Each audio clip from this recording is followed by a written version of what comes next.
இமாம் ஹசன் பஸ்ரி ரஹ்மத்துல்லாஹி அலைஹி அவர்கள் தாபியீன்கள்ல மிகவும் பிரசித்தி பெற்ற ஒரு தாபியீனாக இருந்தார்கள். சஹாபாக்களுக்கு அடுத்து வாழ்ந்த அந்த காலத்தில் உள்ளவர்கள், மக்களுக்கு மத்தியில் மிக அழகாக உபதேசம் செய்யக்கூடியவர்களாக இருந்தார்கள்.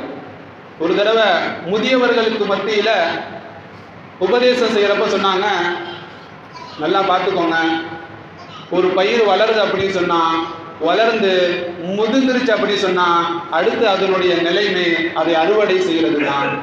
எனவே உங்களுக்கும் வயசாயிருச்சு, அடுத்து உங்களுக்கு மவுத்து நெருங்கிருச்சு, அதனால மவுத்தை மறந்து இருக்காதீங்க, அதிகமாக அமல் செய்யுங்க, மவுத்து நெருங்கிருச்சு என்பதாக உபதேசம் செஞ்சாங்க. அடுத்து வாலிபர்களுக்கு மத்தியில் ஒரு தடவை உபதேசம் செய்யும்போது சொன்னாங்க, பயிர்கள் எல்லாம் நன்கு வளரக்கூடியதா இருக்கு, அது வளர்ந்து முதிர்ந்த பிறகுதான் அறுவடை என்பதாக இல்லை, அது வளர்ந்து முதிர்ந்த பிறகுதான் அதுக்கு அழிவு என்பதாக இல்லை. சில சமயம் நல்லா வளர்ந்துகிட்டு இருக்கக்கூடிய சமயத்துல புயல் காத்து மழை போன்ற விஷயங்கள்னால அது வீணாகிவிடும், அழிஞ்சு விடும். எனவே நீங்க உங்களுக்கு வயோதிகம் ஆகல, வாலிபத்தில் இருக்கோம், ரொம்ப கம்மி வயசுல தான் நாம இருக்கோம், அதனால நமக்கு மவுத்து வராது என்பதாக நீங்க நினைக்காதீங்க. துன்யா உங்களை ஏமாத்தி விட வேண்டாம், உங்களுக்கும் மவுத்து திடீர்னு அல்லாஹ் தஆலா கொடுத்தாலும் கொடுப்பான். எனவே அதற்காக வேண்டிய அமல் செய்யுங்க என்பதாக ஹசன் பஸ்ரி ரஹ்மத்துல்லாஹி அலைஹி அவர்கள் அழகான உபதேசங்களை செஞ்சாங்க.